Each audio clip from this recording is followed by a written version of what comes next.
அவருடைய வாழ்வு நிலை என்ன, இன்றைய சூழ்நிலை என்ன, அவர்கள் படுகிற அவர்கள் சந்திக்கிற சவால்கள் சொன்னீர்கள். மிக நன்றி. இல்லை பிரச்சனைகள் உள்ள குழந்தைகளை பெற்றுகிறார்கள்.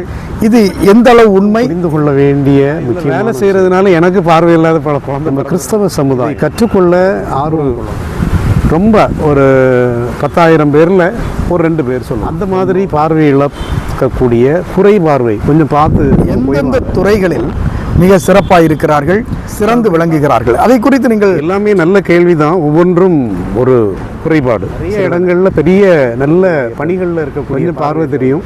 அவங்க IFS முடித்து வாய்ப்புகள் தரப்பட வேண்டும் என்பது என்னுடைய ஆவல். ஐயா, உண்மையாகவே நீங்கள் சொன்ன கருத்துக்கள் எல்லாம் மிக சிறப்பாக இருந்தது. அப்படி ஒரு வாய்ப்பு பார்வையற்றவர்களுக்கு கிடைத்தால் உண்மையாகவே பார்வையற்றவர்கள் மகிழ்ச்சி அடைவார்கள். அவர்களுடைய தரம் இப்பொழுது இருக்கின்ற நிலையிலிருந்து இன்னும் உயரும் என்று நான் நம்புகிறேன். ஒரே ஒரு கேள்வி நான் உங்களோடு கேட்க விரும்புகிறேன். இப்பொழுது நீங்கள் செய்து வருகிற பணி இன்னும் அவர்களை மேம்படுத்துவதற்கு நீங்கள் என்னென்ன செயல்களை செய்கிறீர்கள்? அவர்கள் கல்வி தரம் உயர்வதை குறித்து சொன்னீர்கள். உங்கள் நிறுவனம் பார்வையற்றோருக்கான அர்ப்பணி இயக்கம் என்னென்ன செயல்களை செய்து வருகிறது? அதற்கான வருவாய் எங்கிருந்து கிடைக்கிறது? எந்தெந்த நிலையில் அவர்களை இன்னும் வளர்ச்சியடைய செய்ய வேண்டும் என்று நீங்கள் நினைக்கிறீர்கள்? தூர பார்வை அல்லது தூர காட்சி என்ன என்பதை குறித்து நீங்கள் சொன்னால் நன்றாக இருக்கும் என்று நான் நினைக்கிறேன். அருமையான ஒரு கேள்வி ஆயிரம் அவர்களே, ரொம்ப ஒரு சந்தோஷம். ஏன்னா எனக்கு பிடிச்ச ஒரு கேள்வியும் கூட அது. ஏன் அப்படின்னா எனக்கு மனசில் உள்ள ரொம்ப ஒரு பாரத்தை நீங்கள் சொல்லியிருக்கீங்க. ஏன்னா அதை என்ன செய்ய முடியல. அது சொன்ன அந்த சொசைட்டியில் எப்படி புரிஞ்சுப்பாங்க அப்படின்றதும் எனக்கு தெரியல. எந்த அளவிற்கு அது போய் ரீச் ஆகும் அப்படின்றதும் எனக்கு தெரியல. ஆனால் என்னுடைய மனசில் உள்ள ஆஸ் அ மேன், மனிதனா நான் நினைக்கக்கூடிய விஷயம் என்ன அப்படின்னா, பார்வையற்றவங்க இன்றைக்கி இன்னொரு விஷயம் சொல்கிறாங்க. அவங்களுக்கு ஒரு எத்தனையோ ஆயிரக்கணக்கில் உள்ள ரேட்டில் ஒரு இதை போட்டால் கண்ணு தெரியும் அப்படின்லாம் ஒரு இதெல்லாம் பிரபகண்டாலாம் வந்துட்டுருக்கு. ஆனால் அது அந்த அளவுக்கு ஒரு பெரிய சக்ஸஸாக இல்லை. ஆனால் ரொம்ப குவாலிட்டியாக கோடிக்கணக்கில் பணம் செலவழித்தால் அப்படிலாம் இருக்குது கண்டுபிடிச்சி. இப்போ AI அப்படிலாம் வந்த பிறகு அதில் இன்னும் தெளிவாக கண்டுபிடிச்சிருக்காங்கன்னு சில நியூஸ் வந்துட்டுருக்கு. சரிதானே? இப்போது நான் பணியாற்றக்கூடிய இந்த பணியில் அதாவது இப்போ ஒரு அர்ப்பணியில் பலர் இருப்பாங்க. எல்லாருக்கும் ஒரு குறிக்கோள், அதாவது ஒரு ஆர்கனைசேஷனுக்கு ஒன்று இருக்கும். ஆனால் அதன் அடிப்படையில் அதை சரியாக செய்யக்கூடிய எத்தனை பேருன்றது எனக்கு தெரியாது. பட் என்னுடைய இதில் நான் யோசிக்கிற விஷயம் என்ன அப்படின்னு சொன்னால், பார்வையற்றவங்க ஒவ்வொருத்தரும் அவருடைய வாழ்விற்கு தேவையான வருமானங்களையும், வாழ்விற்கு தேவையான உணவையும், வாழ்விற்கு தேவையான மரியாதையையும், வாழ்விற்கு தேவையான வளர்ச்சியையும் கண்டிப்பாக வேணும். அது நான் ஒரு மனிதனால் முடியாது. சரிதானே? இப்போ அதனால தான் ஐயா நீங்களாம் நம்ம சர்ச்சுக்கு வரும்போது அவ்வளோ ஆர்வமாக மக்கள் என்கரேஜ் பண்ணுறதும், இது போன்ற மக்களை நீங்கள் கரிசனை கொள்வது, அதெல்லாம் ரொம்ப மகிழ்ச்சியாக இருக்குது. அதே மாதிரி இப்போ இருக்கக்கூடிய பெரும்பாலான பேராயர்கள், CSIயில் நம்முடைய லுத்ரன் திருச்சபைகளின் தலைவர்கள், திருச்சபையில் உள்ள பொறுப்பாளர்கள், அவங்கெல்லாம் கொள்ளக்கூடிய கரிசனைகள் ரொம்ப நல்லா இருக்குது. அதனால் அதை எப்படி கொண்டு செலுத்துறதுன்றதில் என்னுடைய அந்த எய்ம் என்ன அப்படின்னா, ஆர்கனைசேஷன் இந்த நிறுவனத்தினுடைய அடிப்படை என்ன அப்படின்னா, எல்லா பார்வையற்ற மக்களுக்கும் சுவிசேஷம், கடவுளுடைய அன்பு சென்று சேர வேண்டும். இயேசு கிறிஸ்து சொன்னது மாதிரி சகல ஜாதிகளையும் சுவிசேஷம் அறிவித்து சீஷராக்குங்கள் அப்படின்றது அடிப்படையில் பார்வையற்ற மக்களுக்கு சுவிசேஷம் சொல்லணும். அது எப்படி அப்படின்னா, அவர்களுக்கு ஏதாவது ஒரு உதவி, ஒரு வழிகாட்டுதல், ஏதாவது ஒரு கல்வியிலோ வாழ்வின் வளர்ச்சியிலோ ஏதாவது ஒரு விஷயத்தில் அவங்களுக்கு வளர்ச்சிக்கான வழிகாட்டுதல்கள், அது ரொம்ப ரொம்ப முக்கியம். அப்போது இதில் நம்ம போகும்போது நம்ம இந்த காரியம் செய்த, நான் சும்மா கதையெல்லாம் சொல்ல விரும்பலை. இந்த ரியாலிட்டி, நாம் ஒரு காரியம் செய்யும்போது அதில் எந்த அளவுக்கு அவனுடைய வாழ்க்கை மேம்படும் அப்படின்றத நான் தெளிவாக, ஒருவேளை இது பார்வையிட்டவங்க பார்க்கும்போதும் அவங்களும் சில நேரத்தில் சிலருக்கு அது ஒத்து வரும், சிலர் அதுக்கு கருத்து வேறுபாடுகள் இருக்கலாம், அது இருக்கலாம். ஆனால் அந்த ரியாலிட்டி, உண்மை என்ன அப்படின்னா, பார்வையற்றவங்க இந்த சமூகத்திலே இந்த வேலைலாம் செய்திட மாட்டாங்க. நிறைய நிறுவனங்களிலே அவங்க யோசிக்கிறது. இப்போ தனியார் நிறுவனம், நிறைய கல்வி நிறுவனங்கள் இருக்குது, அலுவலகங்கள் இருக்குது, நிறைய கம்பெனிஸ் இருக்குது. இதிலெல்லாம் நீங்கள் எடுத்துட்டிங்கன்னா பார்வையற்றவங்க அதில் இந்த அளவுக்குலாம் பணியாற்ற முடியாது, இல்லைன்னா இந்த அளவுக்கு அவங்க செய்ய முடியாது.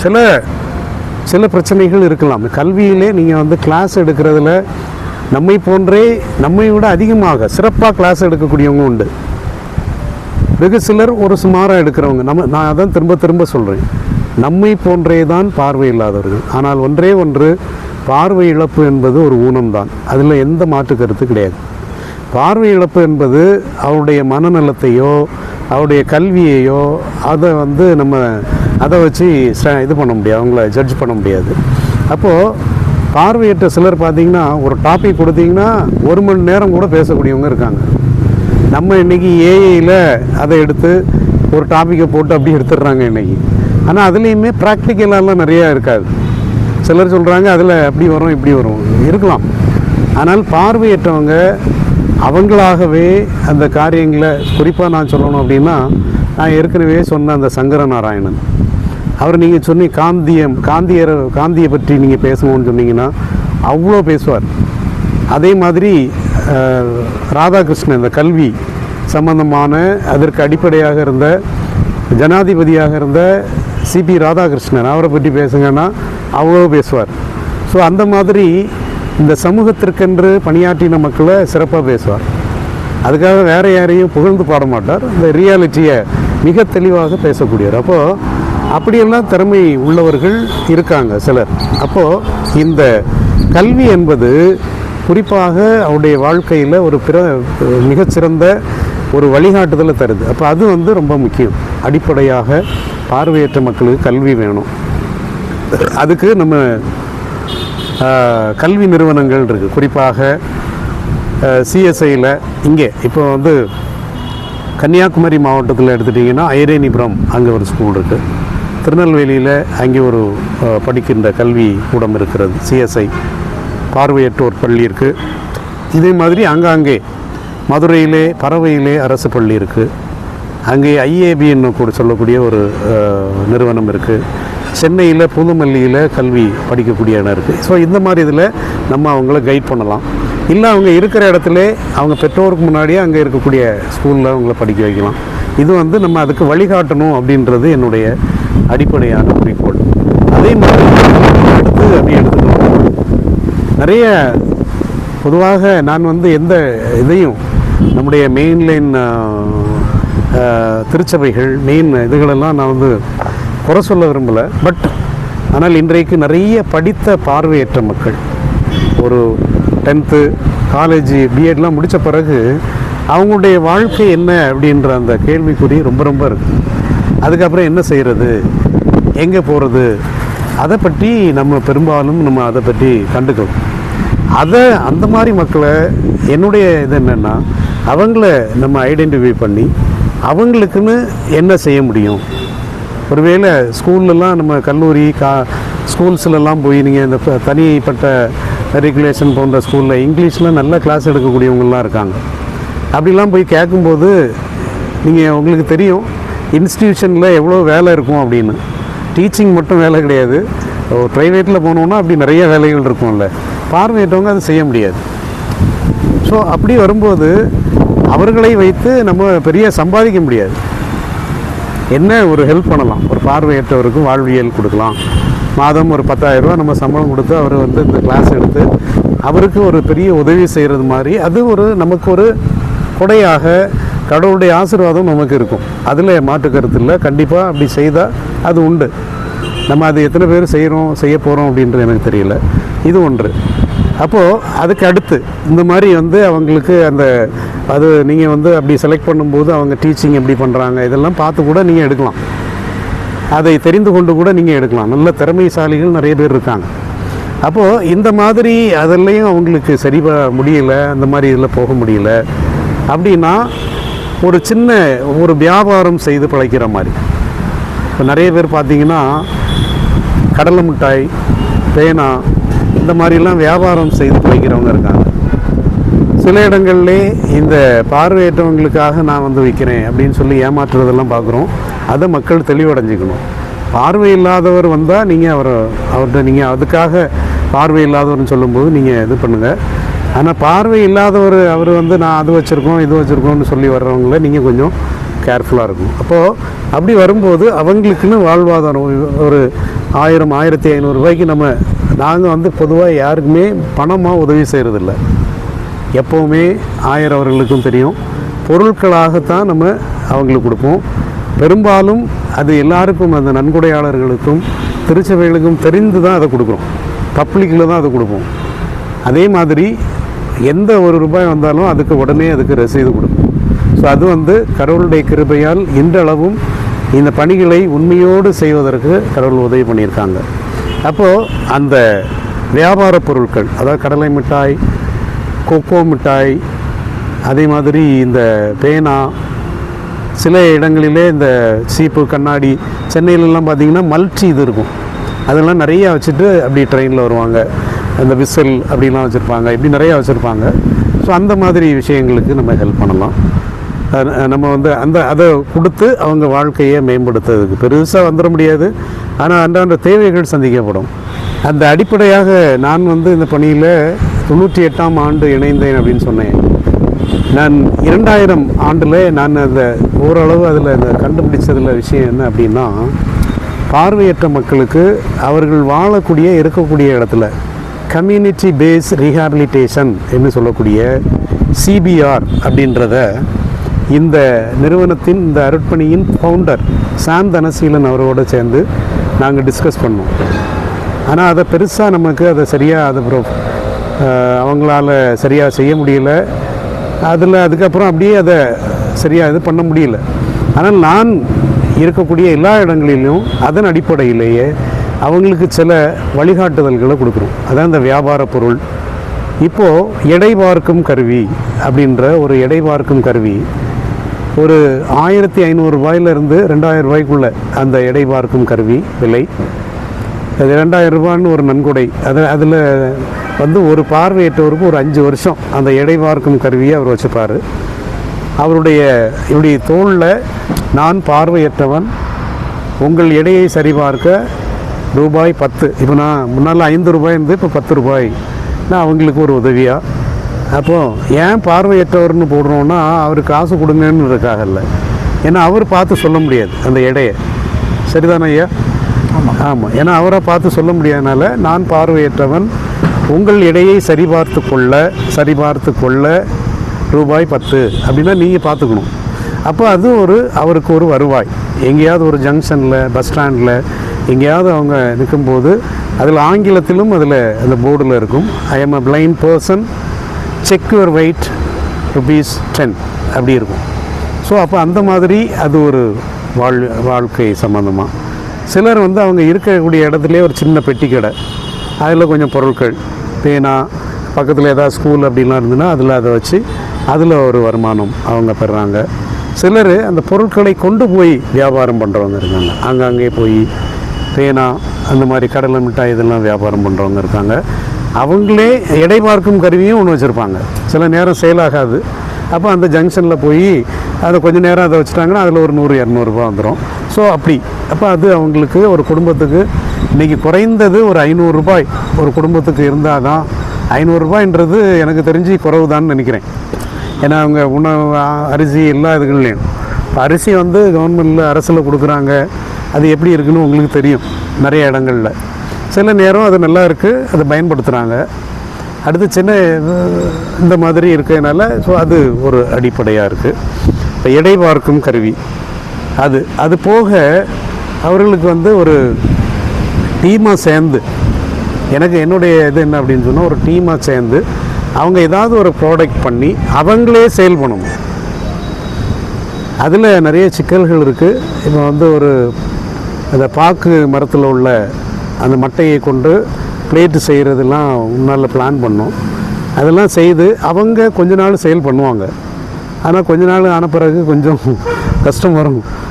எனக்கு வயசாகிடுச்சு, அந்த மாதிரிலாம் நிறைய பிரச்சனைகள் இருக்குது. அது வந்து நம்ம இங்கே பேச முடியாது நிறைய விஷயம். அதனால் அந்த மாதிரி சில சிக்கல்கள் இருக்குது. சரிதானே? அப்போது அதில் ஒரு அந்த மாதிரி வாழ்வியலுக்கு உதவி செய்யலாம் அப்படின்றது ஒரு பயிற்சி கொடுத்து அவங்கள அந்த மாதிரி இதில் பயன்படுத்தி பண்ணலாம். கவர் மேக்கிங், இந்த கவரெல்லாம் ஒட்டுறது அந்த மாதிரி அதிலெல்லாம் முன்னால் இப்போ ரொம்ப கவர்லாம் தேவையில்லைன்னு ஆயிடுச்சு. ரொம்ப இப்போ கிடையாது. ஆஃபீஸுக்கு யூஸ் பண்ணுறது அந்த மாதிரிலாம் கிடையாது. எல்லாம் வாட்ஸ்அப் மீடியா லெவலில் போனதுனால அது ஒரு பெரிய இது சந்திக்கிறாங்க. அதே மாதிரி பார்வையற்ற மக்களுக்கு ஒரு நல்ல அவங்களே ஒரு ஃப்ரீயாக வந்து ஒரு படித்து ஒரு சென்டர் மாதிரி இருந்துன்னா அதில் ஒரு நபர் உட்காந்து கவனிக்கிற மாதிரியும், அதில் இஷ்யூஸ் இல்லாமல் அவங்க வந்து ரீட் பண்ணிக்கிறது, புக்கு ரீட் பண்ணிக்கிறது, அவங்களுக்கு தேவையான இதுகளை பயன்படுத்திக்கிறது, அவங்களுக்கு கொஞ்சம் டைம் ஒரு சந்தோஷமாக ஏதாவது பேசுகிறதோ அந்த மாதிரி ஒரு இடம் இருந்தால், ஒரு முக்கியமான இடங்கள்ல இருந்தால் அது கொஞ்சம் நல்லாயிருக்கும். அதுவும் ஒரு பொதுவாக ஒரு பொது நிறுவனமாக இருந்தால் ரொம்ப நல்லாயிருக்கும். ஒரு தனிப்பட்டவருடைய பெயரில் இல்லாமல் பொதுவாக இருந்தால் ரொம்ப நல்லாயிருக்கும். என்றைக்கும் அது பயன்படுத்துகிற மாதிரி ஒரு சிறப்பாக இருந்தால் ரொம்ப நல்லாயிருக்கும். அது அரசே அதை செய்தால் ரொம்ப சந்தோஷமாக இருக்கும். அதுக்குள்ள அந்த மக்களுடைய இதுகளெல்லாம் நம்ம வந்து இது பண்ணலாம், அதுக்கு ஆலோசனைகள் பண்ணலாம், அந்த மாதிரிலாம் செய்யலாம். ஆனால் அது எந்த அளவுக்கு அது இதுவாகுன்றது தெரியல. எனக்கு என்னென்னா, அப்போது அந்த மாதிரி இருக்கக்கூடிய இந்த மாதிரி எல்லா மக்களையும் உள்ளடக்கி அந்த விஷயம் இருக்குண்டா ரொம்ப சந்தோஷம். அவங்கள படிக்கிறதுக்கு, ஒரு எக்ஸாமுக்கு படிக்கிறதுக்கு, அதுக்கு அவங்கள வழிகாட்டுறதுக்கு, அதே மாதிரி கல்வி விஷயங்களில் ஹெல்ப் பண்ணுறதுக்கு, இந்த குரூப் 4 அந்த மாதிரிலாம் அவங்க எக்ஸாம் எழுதுறதுக்கு ஒரு பயிற்சி, இந்த மாதிரிலாம் ஒரு இது இருந்தால் ரொம்ப நல்லாயிருக்கும். ஸோ அது வந்து அவங்களுக்கு அந்த படித்தவர்களுக்கு அது ஒரு பேருதவியாக இருக்கும். அப்போது அதுக்கு அடுத்து நீங்கள் எடுத்துட்டிங்கன்னா, இன்றைக்கு மருத்துவம், அதாவது நிறைய பார்வையற்ற மக்கள் என்னென்னா ஏதாவது நோயில் பாதிக்கப்படுறாங்க. இப்போ பார்வையில்லவங்களுக்கு வேறு பிரச்சனையே கிடையாது அப்படின்னு நினச்சிடக்கூடாது. அதை நான் ஏற்கனவே சொல்லியிருக்கேன். பார்வையின்மை மன வளர்ச்சி குன்றியவர், பார்வையில்லை காது கேட்காது அதனால் வாய் பேச முடியாது. அப்போ இதெல்லாம் மல்டி டிசபிலிட்டி. பார்வையில்லை கைகால் ஊனம், பார்வையில்லை, இப்படி பல இதுகளை சொல்லலாம்.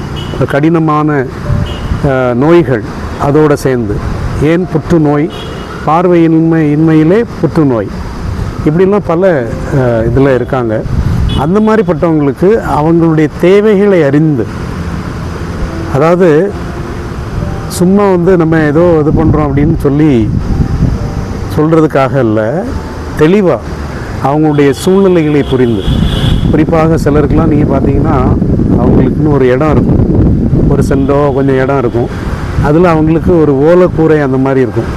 அப்போ அதில் வந்து அவங்களுக்கு கொஞ்சம் ஒரு சிம்பிளாக அவங்க உட்காந்து வீடு அவங்க வாழ்கிற மாதிரி, அவங்க உட்காந்து தூங்கி அவங்க வேலைகளை பார்க்குற மாதிரி, ஒரு சின்ன வியாபாரம் செய்தோ எப்படியோ அவங்க பிழைக்கிற மாதிரி உள்ள வழிகாட்டுதல்களுக்கு அங்கங்கே உள்ள நண்பர்களை வைத்து இந்த விஷயம் செய்யணும் அப்படின்றது என்னுடைய ஒரு ஆழமான எண்ணமாக இருக்குது.